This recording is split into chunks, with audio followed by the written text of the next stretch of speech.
Hola chicos, soy Juan Ros.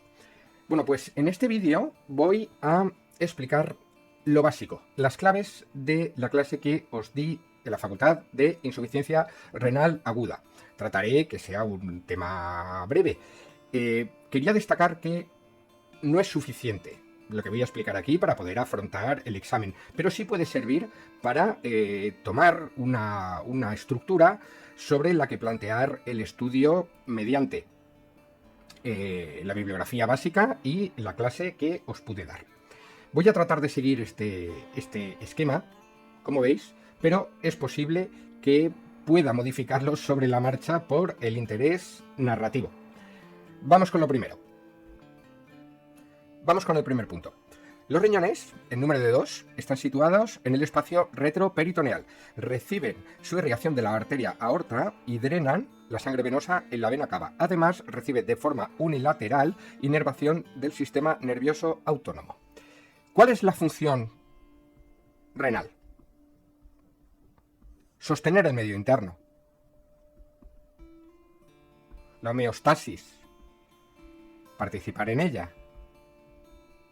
Principalmente regulando el sodio y otros iones y el agua del organismo. Además, manteniendo el equilibrio, participando en el equilibrio ácido-base. Además, tiene función hormonal con la creación de la eritropoyetina por las células intersticiales renales, que es fundamental para las células progenitoras de la serie roja. Y también participa en el metabolismo de la vitamina D, además de otras funciones fisiológicas. Cuando nos referimos al término insuficiencia, simplemente eso viene a decir que un órgano no hace lo que debe. Por ejemplo, el corazón, ¿qué debe hacer? Pues satisfacer la demanda de los tejidos de oxígeno. Cuando no lo hace, o lo hace unas presiones de llenado excesivas, pues hablamos de insuficiencia cardíaca. Lo mismo lo podemos aplicar a otros órganos y sistemas. ¿Qué debe hacer los riñones? Lo que hemos comentado. Y en definitiva, la formación de orina. Los riñones filtran, depuran, eliminan lo que no interesa y recuperan lo que sí. ¿Y qué ocurre cuando esta formación de orina no es la adecuada? Esa depuración no es la adecuada. Que aumentan los productos nitrogenados en sangre. Lo que se denomina azoemia o azotemia. ¿Y qué marcador sérico se utiliza para medir esto? La creatinina sérica, que evidentemente suele aumentar. Por así decirlo, la creatinina, perdón que lo había escrito mal, la creatinina es el menos malo de los que hay. Esto es un tema complejo y que da para debatir, ¿vale? Pero es la que se utiliza, es la sustancia que se utiliza en la definición de Cadigo 2012, que veremos un poquito más adelante. Pero el parámetro que mejor evalúa, por así decirlo, la función renal es la tasa de filtrado glomerular. ¿De acuerdo? Y una cosa que quiero comentar sobre la diuresis. Insuficiencia renal aguda no siempre significa, ojo a esto, que haya una disminución de la diuresis. Sí que ocurrirá, por ejemplo, en la insuficiencia renal, prerrenal por depleción de volumen. ¿De acuerdo? Cuando el organismo, como veremos ahora más adelante, intente ahorrar ese agua. Oliguria más o menos viene a referirse a una emisión de menos 400 mililitros al día. Y, por así decirlo, oliguanuria por debajo de 100 o 50, según veáis las referencias, al día. Pero, para que os quedéis con una idea, Debemos todos orinar, eso es un parámetro muy importante, por ejemplo, en sepsis y en medicina intensiva o ya en medicina crítica a nivel renal, que es que debemos orinar, por así decirlo, por encima, o no es adecuado orinar menos de 0,5 mililitros por kilogramo hora. ¿Vale? Esto quería comentarlo. Recordad, insuficiencia renal aguda no significa estrictamente disminución de diuresis. Respecto a la definición de insuficiencia renal aguda, utilizaremos la que propone la Sociedad Internacional de Nefrología en su plataforma KDIGO. Esta definición fue formulada en marzo de 2012 y, según me ha parecido leer, próximamente va a realizarse una nueva versión de la guía de insuficiencia renal aguda y de su definición, como acaban de hacer con la de insuficiencia renal crónica, que ha de ser publicada dentro de muy poco tiempo. Esta definición de KDIGO se basa en los valores de creatinina y el volumen de orina y establece 3 grados. Hay que tener en cuenta que esta definición se ha mostrado superior a la que propusieron anteriormente a la plataforma Akin o Rifle. Y finalmente quería comentaros sobre la terminología, que en la literatura podréis encontrar indistintamente la palabra fracaso, insuficiencia o incluso daño renal agudo. Pero, según tengo entendido, lo más adecuado en nuestro idioma es utilizar la palabra insuficiencia. Vamos con los tipos de insuficiencia renal aguda, que esto sí es importante. Vamos a un esquema. Bajamos al riñón, llega la arteria, sale la vena y sale la vía urinaria, forma del uréter. 3 tipos. El primero, el prerrenal, que tiene que ver con lo que llega, con el líquido que le llega al riñón, con el volumen que recibe, con su perfusión. También algunas situaciones concretas de la arteriola aferente y de la arteriola eferente, que comentaré brevemente después. El segundo tipo, el parenquimatoso, o propiamente renal, que tiene que ver con las alteraciones de la unidad funcional, la nefrona o el intersticio. Y el tercer tipo, que es el posrenal,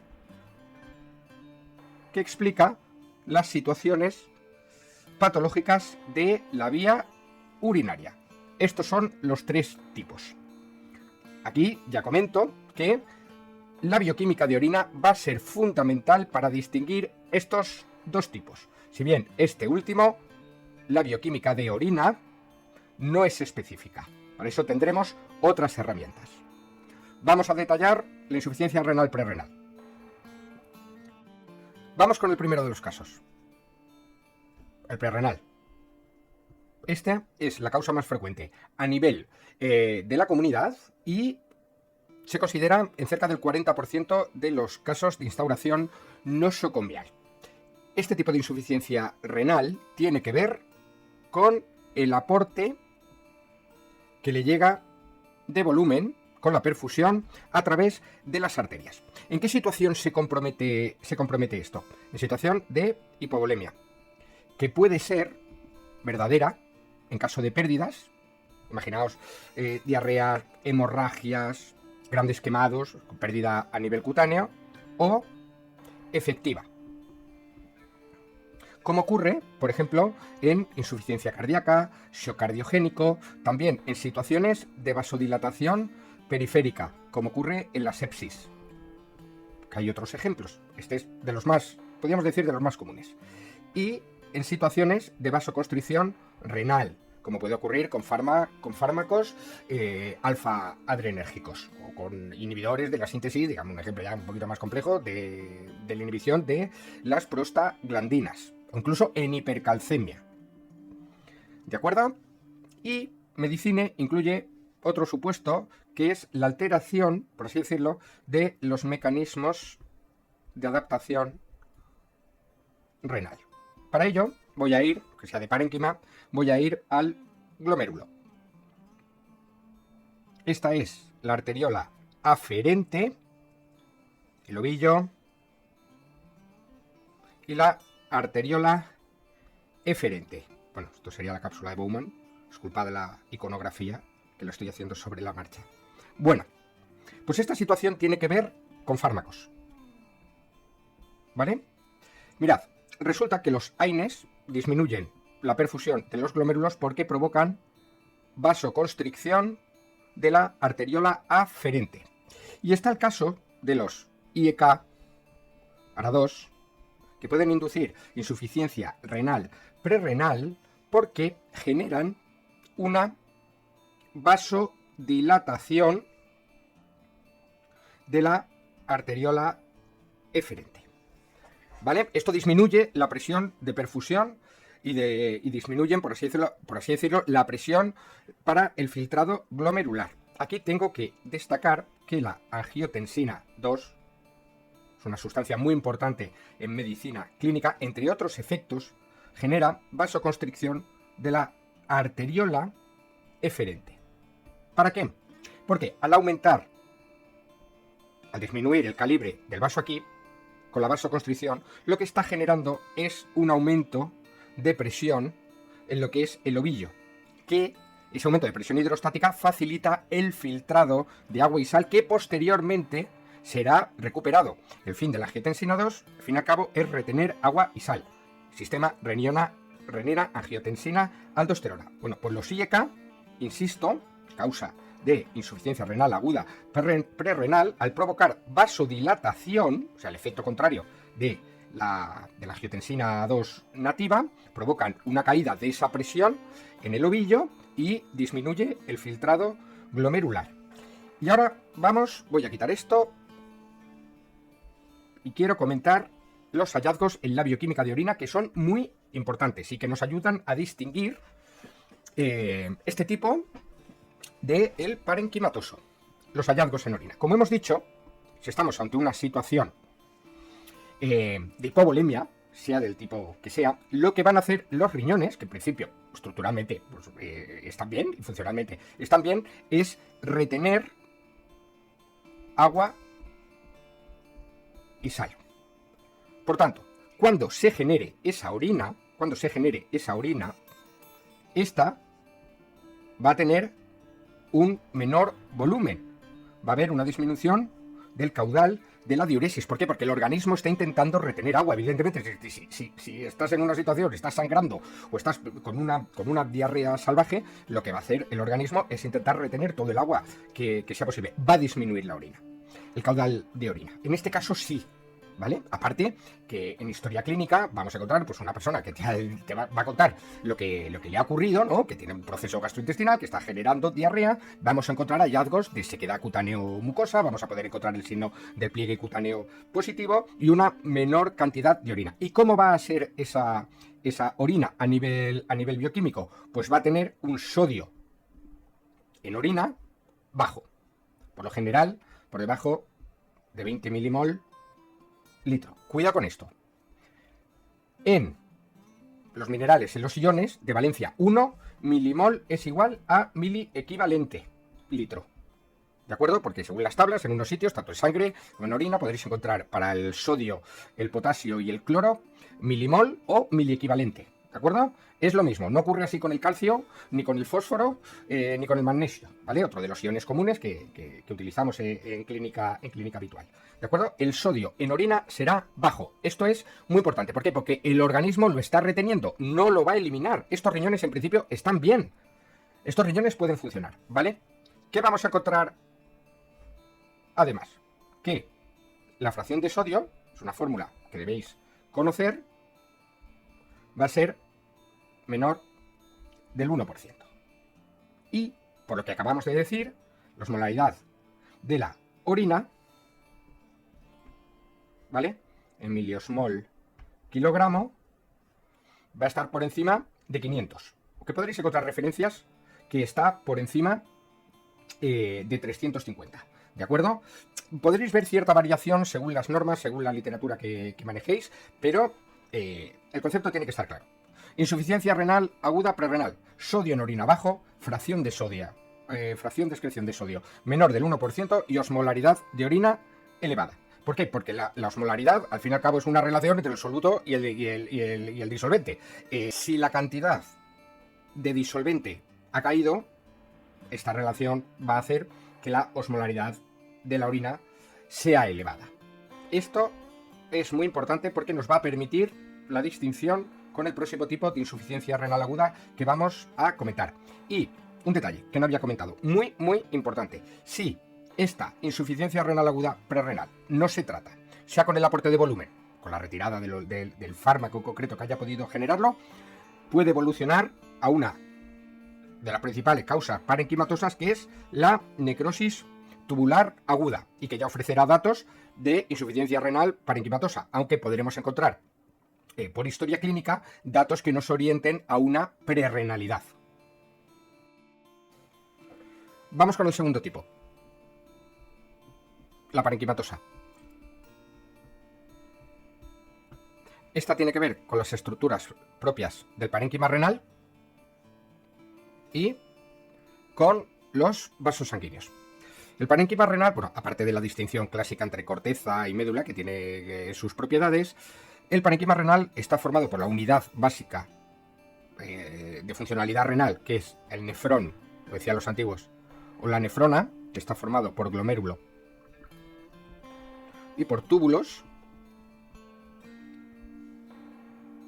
el intersticio, que es esa estructura de tejido conjuntivo que da soporte a todo el conjunto, y los vasos sanguíneos. Bueno, en lo referente al glomérulo, sabéis que son las glomerulonefritis, de las que no voy a decir nada. En cuanto a los túbulos, tenemos la necrosis tubular aguda, que es la más frecuente, que puede ser de origen isquémico, como ocurre en una insuficiencia renal aguda prerrenal que no ha sido tratada. Todo lo que es ese epitelio tubular acaba deshaciéndose, desmoronándose y obstruyéndose lo que es la tubuladura, o tóxico, por fármacos u otras sustancias. Pensad que los riñones están muy vascularizados y que alcanzan grandes concentraciones, tanto los fármacos como diversas sustancias en ese territorio. Luego tenemos las nefritis túbulo intersticiales agudas. Incluye estas dos estructuras. Puede ser por distintas causas, pero principalmente por fármacos. Y un hallazgo típico son los eosinófilos en orina.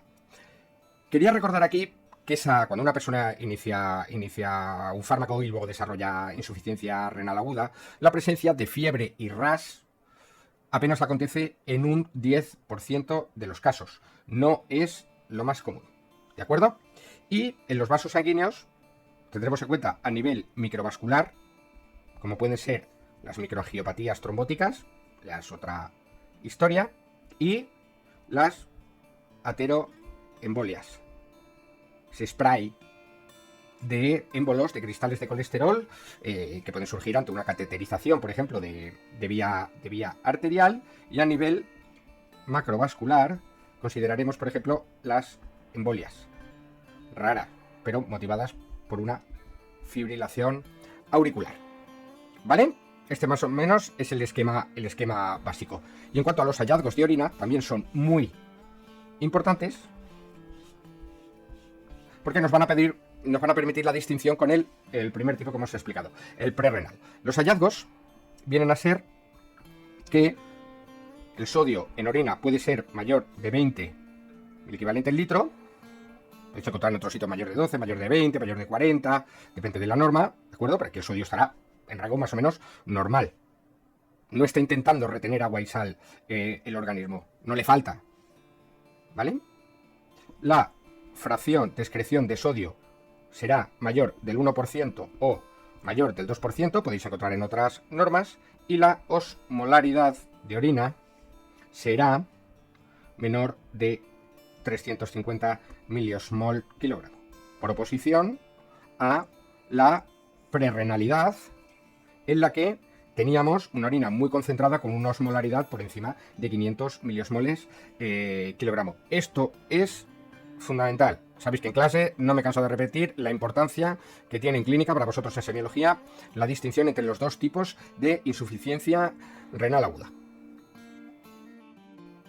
Y vamos con el tercer tipo, que es el posrenal, y que tiene que ver con problemas ya en la vía urinaria. Aquí quiero ya destacar que la bioquímica no es específica, la de orina. Y aquí va a depender mucho si, como viene a ser una causa obstructiva, habitualmente pensad en una litiasis, ¿de acuerdo? Renal, va a haber una distinción importante entre la aguda y la crónica. La aguda va a doler, porque no es una piedra que cae de cálices y obstruye. Eso va a generar una distensión, la sobrecarga de lo que es el parénquima y una distensión de la cápsula, que lo que duele es la cápsula y la vía urinaria. Cuidado, tenéis que recordar eso, ¿eh? El parénquima no duele cápsula y duele vía, ¿vale? ¿De acuerdo? Si es un proceso agudo, insisto, va a doler.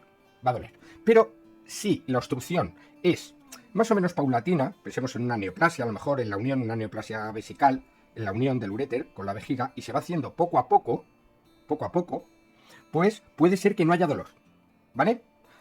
Recordad esto, la bioquímica de orina no es específica, no te sirve para discernir, y la ausencia de dolor no descarta una obstrucción. Tened en cuenta que hay otras estructuras que desde fuera, por ejemplo, adenopatías, las adenopatías pueden comprimir la vía urinaria. O en ese tejido conjuntivo retroperitoneal puede haber una fibrosis que cierre, que vaya cerrando los uréteres poco a poco. A lo mejor el dolor ahí no es tan llamativo como evidentemente podría ocurrir en una litiasis aguda, por así decirlo. Vamos con el cuarto punto, las complicaciones. Como hemos comentado antes, los riñones participan en sostener el estatus iónico. ¿Y cuál va a ser la complicación iónica principal? La hiperpotasemia. Muy importante que la sepáis y la recordéis. Aparte puede haber hiperfosfatemia, hipermagnesemia e hiperuricemia. Y destacar, en cuanto al la hiponatremia y la hipocalcemia. ¿De acuerdo? Hemos comentado que los riñones son parte fundamental del equilibrio ácido-base. ¿Qué es lo que generan? Principalmente acidosis metabólica. Muy importante también. Pero, además, pueden generar sobrecarga de volumen si hay menor emisión de diuresis, sobre todo en estadios que ya puede, más propio quizá de la crónica, pero en una aguda también puede ocurrir. Anemia, también propio de la insuficiencia renal crónica, infecciones, que esto puede ser tanto causa como consecuencia, sangrado, y desnutrición por hipercatabolismo. ¿Vale? Estas son principalmente las complicaciones de la insuficiencia renal aguda. No me quiero detener más en ellas para no hacer esto tan largo que me está saliendo larguísimo. Y ya vamos al último punto, que es el diagnóstico. En el diagnóstico, la historia clínica. Fundamental, acompañado de la exploración física. ¿Por qué? Porque en la historia clínica podemos encontrar datos de otros factores de riesgo cardiovascular que ya pueden orientar incluso a una insuficiencia renal crónica. ¿Qué problema tiene a veces esta evaluación? Que no disponemos de creatininas previas del paciente. Entonces no sabemos si esta insuficiencia renal aguda que ha aparecido está sobre una base ya patológica o no. Por eso es importante tomar datos de los factores de riesgo cardiovascular y además de la enfermedad de otros tipos de enfermedades renales que pueden facilitar esta situación. La toma de fármacos, fundamental. hay que recogerla. En los datos que cuenta el paciente, si te cuenta que está sangrando o si está con una diarrea importante, pues ya puedes orientar hacia ciertos lugares. En la parenquimatosa, pues por ejemplo, pues un fármaco reciente, un RAS, una fiebre, aunque no sea frecuente, que te puede hablar de una nefritis tubulointestinal aguda o de una glomerulonefritis en el contexto de una enfermedad autoinmune sistémica, en una persona que tiene afectación articular, cutánea, pulmonar, de otros órganos y sistemas. Y en la posrenal, típicamente, pues es el dolor renal, que puede sugerir una litiasis o una obstrucción aguda de otra naturaleza. En la exploración física, sobre todo para la prerrenal, en la que podremos ver, como os digo, datos de sequedad cutánea mucosa, el signo del pliegue, o en una posrenal, una puñopercusión renal positiva, que te indique que puede ver que la cápsula renal los riñones están congestivos y la cápsula, o ese riñón, mejor dicho, está congestivo y la cápsula está distendida. ¿Qué más necesitaremos? La analítica básica, el hemograma, siempre la que podremos encontrar en este contexto, pues anemia, como os he dicho antes, la bioquímica, en la que veremos aumento de urea y aumento de creatinina y alteraciones iónicas. La orina, que como hemos comentado, nos ayudará a distinguir entre prerrenal y parenquimatosa. No así para la posrenal, que no tiene datos específicos en la orina. Y, muy importante, la realización de ecografía abdominal, ecografía abdominal o renal, para descartar obstrucción. Bueno, pues yo creo que ya con esto ya he podido, no me he equivocado, esto es el número 5. Yo creo que ya he podido terminar. Creo que se me ha hecho un poco largo de más. Os pido disculpas. No es lo mismo ponerte en una... Es más cómodo estar en una pizarra delante de todos vosotros en clase que la verdad ponerse delante de una cámara. Si no lo habéis hecho, o sea, alguna vez lo hacéis, ya veréis que esto no es tan sencillo. A ver, tampoco estoy empezando a hacer estas cosas. Tampoco tengo yo mucha experiencia. Bueno, chicos, pues muchísimas gracias por vuestra atención. Espero que por lo menos os sirva de ayuda, os pueda orientar en algo, os pueda facilitar el estudio. ¿Vale? Hasta la próxima.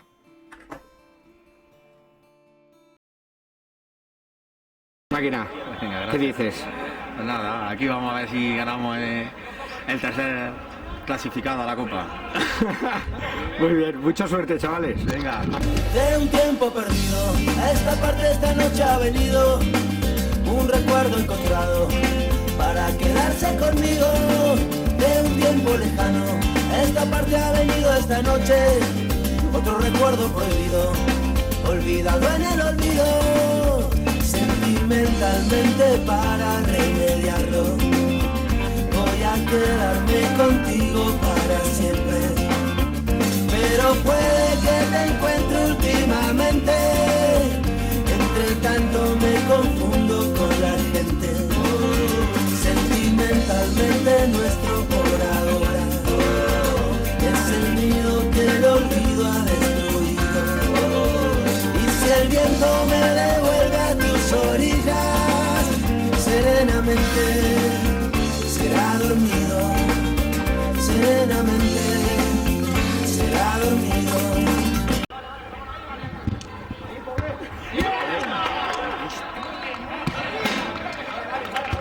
Lo he grabado, chaval. ¿Sí? Lo he grabado. A ver. Qué golazo, tío. ¡No, a todo el equipo! Qué guay, tío. El año que viene se vuelve, ¿no?